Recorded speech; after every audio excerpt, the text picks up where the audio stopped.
Olá, gente. Estamos em mais uma quarta-feira reunidos para prosseguirmos nos comentários do livro Libertação pelo Amor, que é um livro de Joana de Ângeles, de psicografia de Givaldo Pereira Franco. Hoje, reintroduzindo o capítulo 17, primeira parte. O vídeo anterior ficou sem som, acabei não percebendo, mas que bom que vocês me avisaram para que eu pudesse então refazer. Vamos dar início, né? O nome da lição chama Sublime Ação. E ao longo do capítulo a gente vai perceber que se trata aí da caridade. Eu decidi começar primeiro, antes de introduzir com Joana, que é o nosso livro propriamente dito, de conversar sobre um outro livro chamado Luz no Lar, muito belo, inclusive, que é de psicografia também do Chico, que é a lição de número 20, chamada Caridade Desconhecida. Então, esse livro, o mote desse livro é falar sobre algumas reuniões que aconteciam na casa de Pedro, como se eh, reuniões entre os discípulos ali reunidos para fazer o evangelho. Então é bonito porque tem várias histórias de fundo moral e que tem então essa participação de Jesus. Então vamos dar início à lição. Fala o seguinte: a conversação em casa de Pedro versava nessa noite sobre a prática do bem com a viva colaboração verbal de todos. Como expressar a compaixão sem dinheiro? Por que meios incentivar a beneficência sem recursos monetários? Então, na verdade, a gente está aqui falando da caridade. Quando a gente fala de caridade, num primeiro momento, de forma mais imediata, a gente pensa em uma comida que muitas vezes a gente concede a alguém que tem menos recursos, em uma roupa que muitas vezes para alguém que precisa, ou muitas vezes de um dinheiro mesmo, algo mais monetário que a gente concede a alguém que está ali, sem recursos naquele momento. Mas a verdade é que a lição vai girar em torno disso de alguém que não tinha recursos financeiros nenhum, então não poderia dar roupas, não poderia dar dinheiro ou mesmo comida, sem que lhe faltasse muito isso. Então, é um trabalhador que não tinha condições financeiras, mas que exercia muito bem essa caridade que para a gente muitas vezes ainda é desconhecida.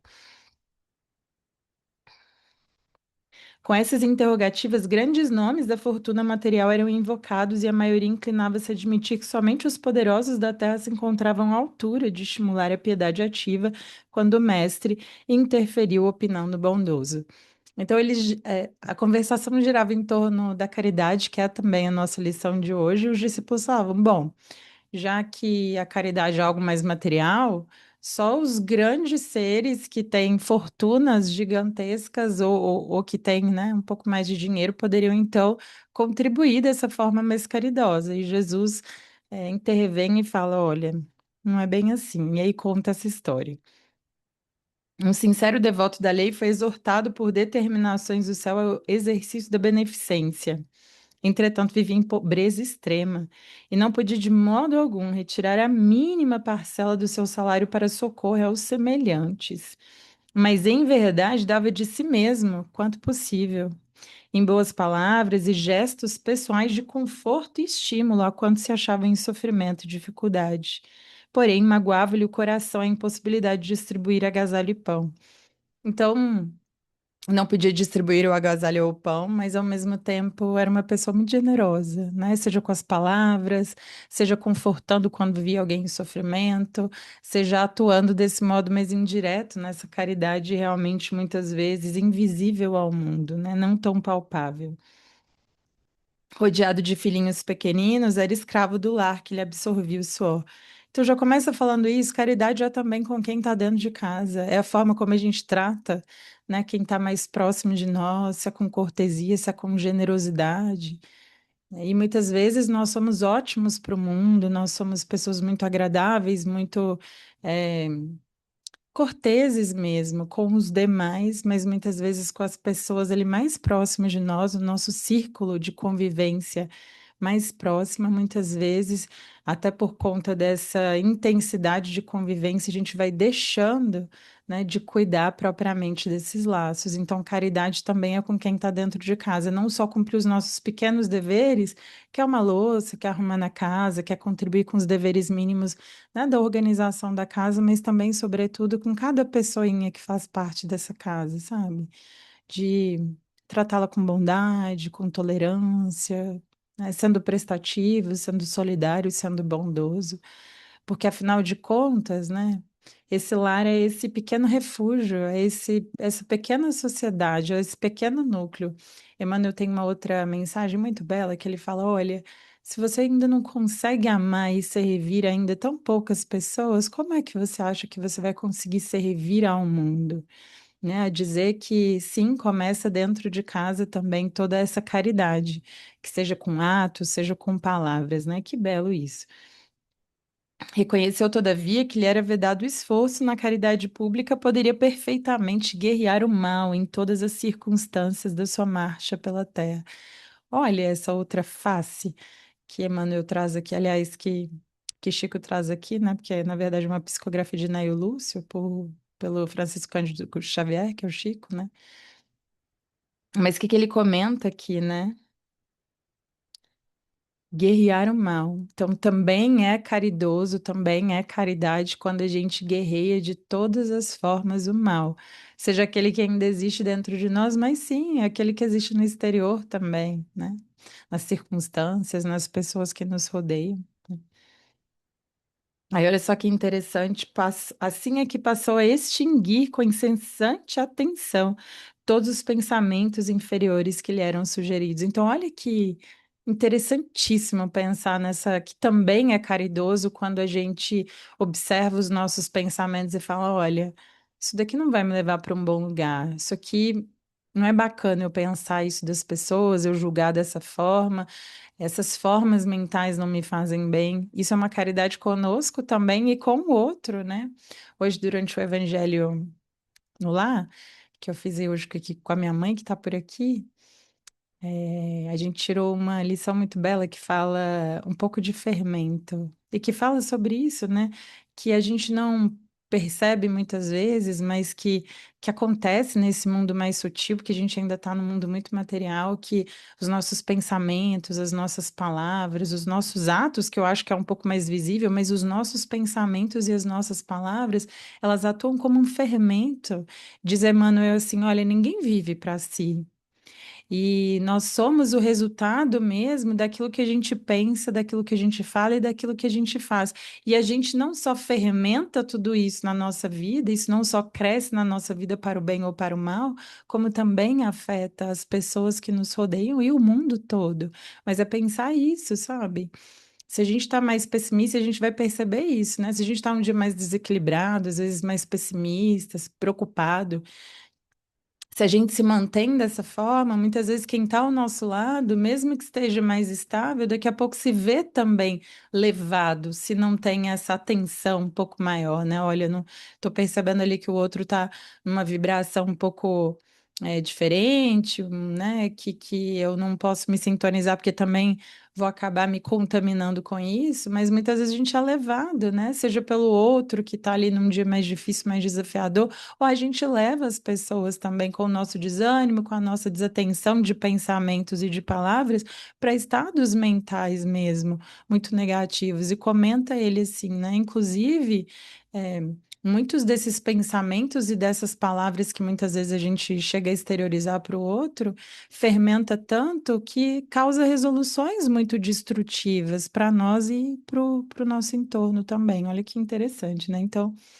é caridade também quando a gente tem melhores pensamentos, melhores palavras, seja para nós mesmos, para o nosso interior, mas para aqueles que estão ao nosso redor, porque não vivemos sozinhos, né?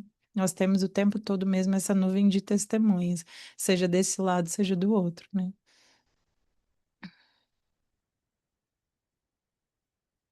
Quando em contato com pessoas interessadas na maledicência, retraía-se cortês. Então, ao invés de, né, ali estimular a conversação menos digna, era aquela pessoa que calava, né? Ia pensar isso, né? Quando alguém chega com alguma fofoca, com uma maledicência, qual é a nossa intenção? Ia pensar a respeito disso. Eu me interesso, eu estimulo isso, eu acabo comentando uma outra coisa, né? Quando a gente tem mesmo que fazer essa guerra contra esse mal, né? Olha, eu vou me calar. Posso até, não preciso julgar a pessoa, não preciso, condená-la, não preciso chamar atenção, mas posso me calar para que esse assunto, de algum modo, não ganhe atenção. E Emmanuel fala muito isso da gente não dar mais atenção ao mal do que ele já tem. O mal existe, é verdade, mas que a gente não o superestime, no sentido de, olha, ficar fixado ali no mal, porque isso vai levedando a massa também, né? Ali, a gente dizendo ali atrás do fermento, é bem isso mesmo. Em respondendo a alguma interpelação direta, recordava essa ou aquela pequena virtude da vítima ausente. Então, às vezes, né, ali numa rodinha, se começa a falar de alguém que não está ali presente, e aí o que que ele fazia? Qual era a atitude dele? Olha, mas essa pessoa tem tal virtude, não é bela? Não é uma forma de evitar que esse mal se propague, né?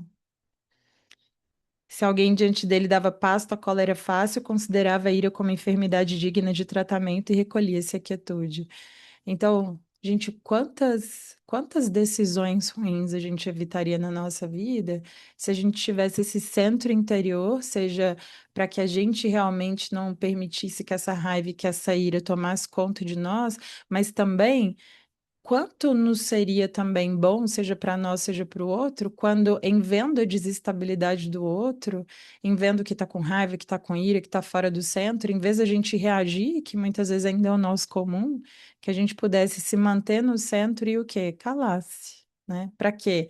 Para que esse mal que está, então, à tona possa, ao longo do tempo, ser refreado, né? Para que não ganhe consequências muito piores, né? Que a gente percebe isso. Às vezes foi uma fala mal colocada, ou uma atitude muito pequena que reverberou de uma forma né, muito grande. Então, é pensar sobre isso. Quanto na nossa vida a gente já não sofreu, já não nos custou, né, ficar em silêncio, né? Seja não, não guardar ou não extravasar essa ira, ou seja, quando o outro nos faz isso também, que a gente cesse, que a gente cale, que não reage, que não piore as coisas, que espere o momento adequado, né? Que saiba, como se diz ali, dulcificar os ouvidos. Olha, agora não é momento de eu interpretar isso de forma literal, porque eu vou acabar levando para o pessoal, ou então vai acabar me doendo muito, então deixa eu dulcificar os meus ouvidos. E é uma escolha também que a gente faz também de autopreservação, né? Interessante, né? Insultos alheios batiam-lhe no espírito a maneira de calhaus em barril de mel, porquanto, além de não reagir, prosseguia tratando o ofensor com a fraternidade habitual. A gente acabou de citar isso, né? Imagina se alguém nos desferisse uma ofensa mais direta, que a gente dulcificasse esse coração, né? Esse coração, né? Esse ouvido, e ele fala de uma outra forma, né? Que é barril de mel. Olha que interessante, né? Além de não reagir, prosseguia tratando o ofensor com a fraternidade habitual. A calúnia não encontrava acesso em sua alma, de vez que toda denúncia torpe se perdia inútil em seu grande silêncio. Imagina, diante das calúnias, além da gente não propagar, que já é, né, algo mínimo assim que a gente possa fazer, de não levar esse mal adiante e de não ser quem o faça, de aprender a minimizar isso, mesmo com quem nos traga isso, né? Reparando ameaças sobre a tranquilidade de alguém, tentava desfazer as nuvens da incompreensão sem alarde, antes que assumissem feição tempestuosa. Então, em percebendo alguém mais fora do centro, é tentar trazer essa paz sem alarde, né? Sem falar, olha, está desequilibrado. Não, não, não é isso, né? É tentar pacificar sem nada dizer, sem alardear, que olha como é que você está, olha, né? Sem julgamento, né? Porque uma hora alguém faz isso conosco, outra hora a gente faz isso com as pessoas também. Tem esse papel de se pacificar, né? De ser pacificador. Se alguma sentença condenatória bailava em torno do próximo, mobilizava espontâneo todas as possibilidades ao seu alcance de defesa, delicada e imperceptível. Então, olha os adjetivos que ele usa, de forma delicada e imperceptível, defendia as pessoas quando estas, né, eram ali, levadas a julgamento pelos outros. Ou seja, a gente também não precisa condenar as pessoas. Nossa, não fala sobre isso, não fala assim, que também já é uma condenação, de forma imperceptível, de forma delicada, sem alarde, né? Porque muitas vezes a gente já nem entra tanto nessas conversas, mas muitas vezes julga o outro. Nossa, para de falar mal dos outros. Também não é esse o caminho, né? Porque o outro ali muitas vezes se sente constrangido e também não ajuda, né? Então, é saber que tem formas e formas. Olha que elegância, que delicadeza da gente também saber intervir de forma assim muito sutil, né? Sem precisar condenar ninguém, seja um lado, seja o outro, né? Adotando essas diretrizes, chegou ao termo da sua jornada humana incapaz de atender às sugestões da beneficência que o mundo conhece. Jamais pudera estender uma tigela de sopa ou ofertar uma pele de carneiro aos irmãos necessitados. Nessa posição, a morte buscou ao tribunal divino, onde o servidor humilde compareceu receoso e desalentado. Então, ele morreu, né, sem que pudesse fazer essa caridade mais pública, de uma sopa, de um agasalho, de um dinheiro. E ele ficou meio receoso. Nossa, não fui cristão, não soube contribuir aí com a minha parcela, né? Temi o julgamento das autoridades celestes quando de improviso foi areolado por brilhante diadema e porque indagasse em lágrimas a razão de inesperado prêmio foi informado de que a sublime recompensa se referia à sua triunfante posição na guerra contra o mal, em que se fizera valoroso empreiteiro. Então, imagina a gente chegar ao final da nossa jornada guerreando contra o mal, né? Que existe em nós, sobretudo, e também contra isso que nos chega, né? Seja em forma de conversa, de atitude dos outros, seja de circunstância, né? Interessante. Vamos continuar. Fixou o mestre nos aprendizes o olhar percussiente, calmo e concluiu em tom amigo. Distribuamos o pão e a cobertura, acendamos luz para a ignorância, intensifiquemos a fraternidade, aniquilando a discórdia, mas não nos esqueçamos do combate metódico e sereno contra o mal em esforço diário, convictos de que nessa batalha santificante conquistaremos a divina coroa da caridade desconhecida. Então, que a gente trave essa bonita batalha contra o mal, sobretudo esse que ainda nós portamos, somos portadores, mas também contra aquilo que nos chega de ruim, de menos digno, e que possamos, ao final dessa jornada, né, pensar, olha, eu combati incessantemente esse mal. E por isso eu também fui caridoso nesse ponto, né? Vamos voltar então para a lição original, que é a lição de Joana, e vamos dar início. Sublime ação é sempre a da caridade. Toda e qualquer atividade que promove e dignifica a criatura humana é valiosa contribuição em favor do progresso da sociedade. A gente muito comentou sobre isso, né? Caridade não é só distribuir uma sopa ou um dinheiro, mas é toda e qualquer contribuição que a gente faça para a humanidade, é sim caridade, né? É inerente ao homem e à mulher a generosidade, esse sentimento de prodigalidade em face da sua procedência espiritual, mesmo quando se encontra em fase inicial do processo evolutivo, predominando-lhe os instintos agressivos, o despertar do sentimento sob o comando do amor induz a essa faculdade.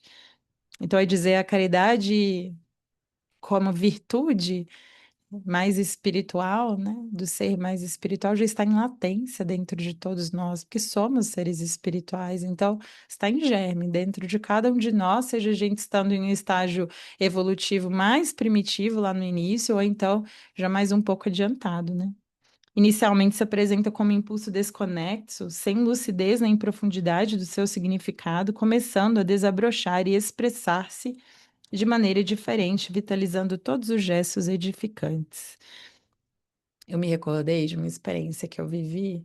Eu participei de uma comemoração, de alguns meninos do socioeducativo, né? Que são adolescentes ali, em medida socioeducativa, e eu achei muito interessante essa experiência, porque um dos meninos, é, era muito carinhoso com a mãe e com os irmãos, assim, mas num desvelo que que me impactou muito profundamente o coração.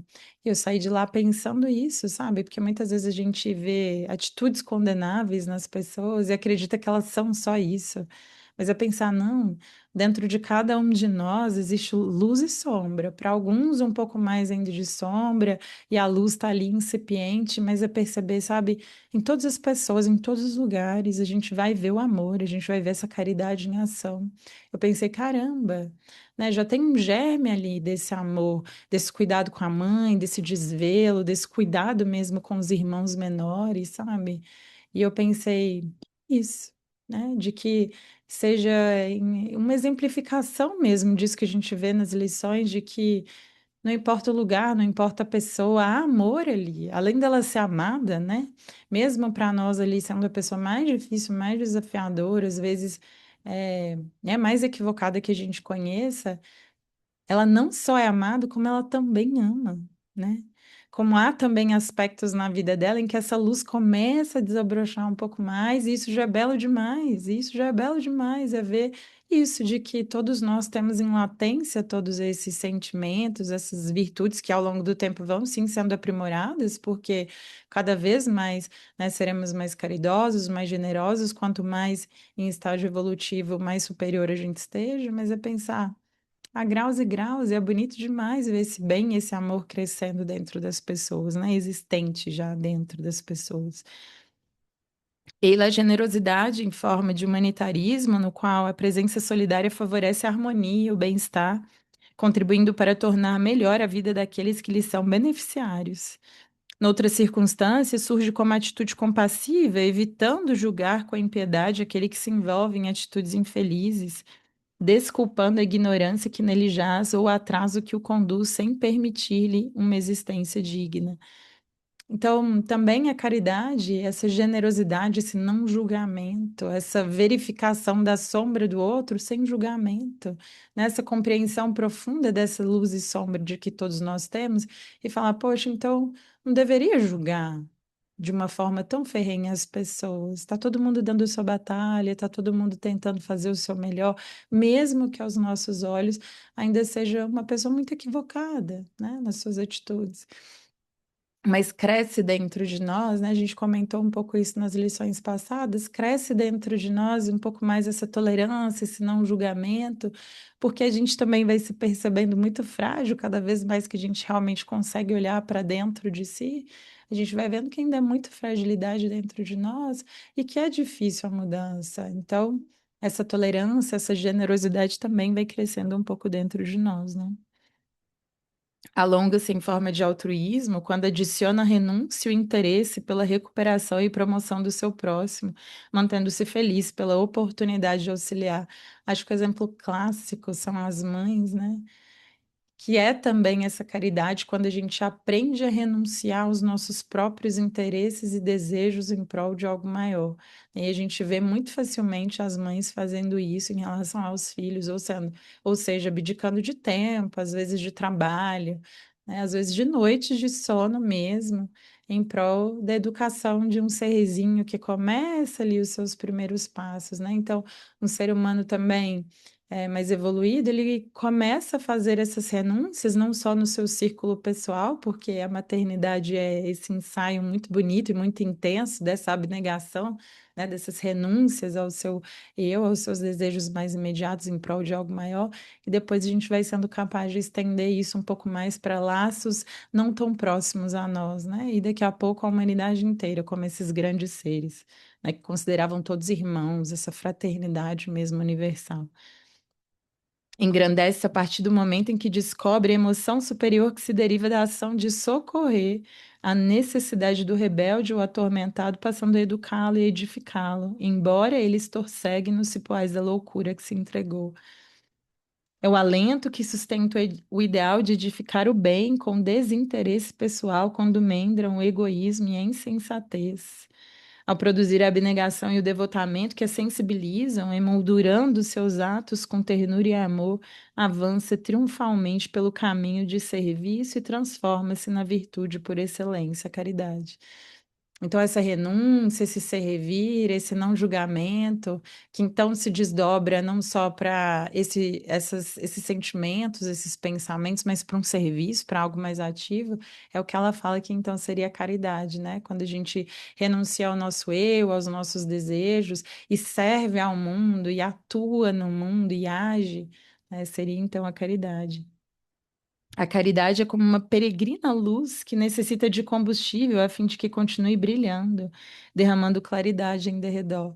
Então pensa, essa luzinha pequenininha que cada um de nós traz dentro de si, essa chaminha mais ou menos acesa, que muitas vezes é ainda tão pequenininha, mas que, como diz aqui Joana, a gente deve manter acesa mesmo, inapagável dentro de nós.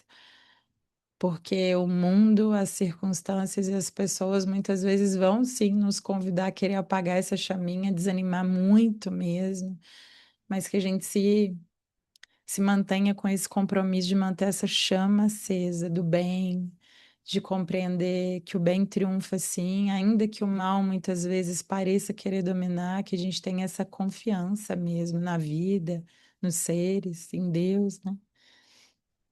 A sua chama crepita, espargindo calor que altera o clima gélido da indiferença e proporciona reconforto, graças ao qual a existência humana volta a adquirir coragem e valor. É muito precioso. Quem tem essa chama acesa e que então é capaz, né, como esse fogo de não só alimentar o melhor lado do outro, como aquecer desse frio, dessa indiferença, dessa maldade que ainda vigora muitas vezes no mundo, né? E é,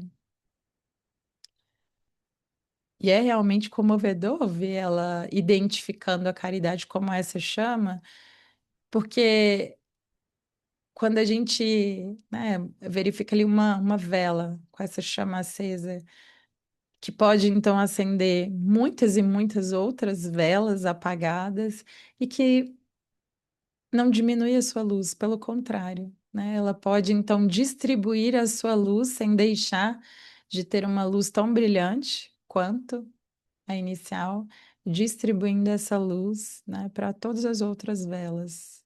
A luz dela não diminui porque ela alimenta todas essas outras velas, pelo contrário, ela tem esse poder de espalhar, né? Então, belo ela comparar mesmo a caridade como essa chaminha, né, da vela.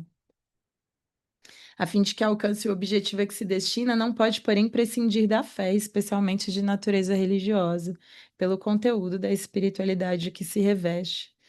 Essa visão espiritual que dá sentido à vida torna-a grandiosa em face da sua perenidade.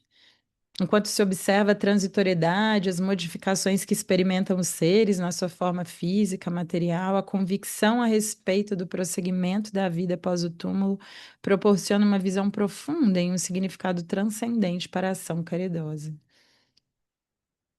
Então, é como se a fé, né, fosse realmente uma qualidade que mantivesse também essa chama da caridade acesa como algo mais perene, essa confiança, esse sentido de vida, de que a nossa vida a partir de então passa a ter um sentido mais profundo e que mesmo diante das circunstâncias, dos desafios que acontecem com todos nós, ela pudesse ali de forma perene se manter acesa. Sabe a tocha da Olimpíada que se mantém acesa para sempre? Isso também deveria ser, né, dentro de nós a caridade em nós, de olha, independente do que aconteça, é uma chama perene que não se apaga em decorrência das circunstâncias, do que me fizeram, falaram, seja diante de ingratidões, né, ou outras coisas, mantenho a minha chama acesa, para não só me iluminar, para que então eu possa iluminar tantas outras vidas. Então, essa é a lição de hoje.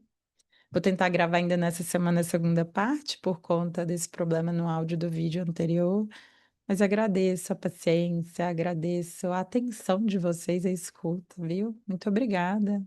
São muitos anos dedicados a isso e olha, é uma profunda alegria fazer esse trabalho, tá bem? Uma boa semana para todos vocês e até uma próxima vez, se Deus nos permitir.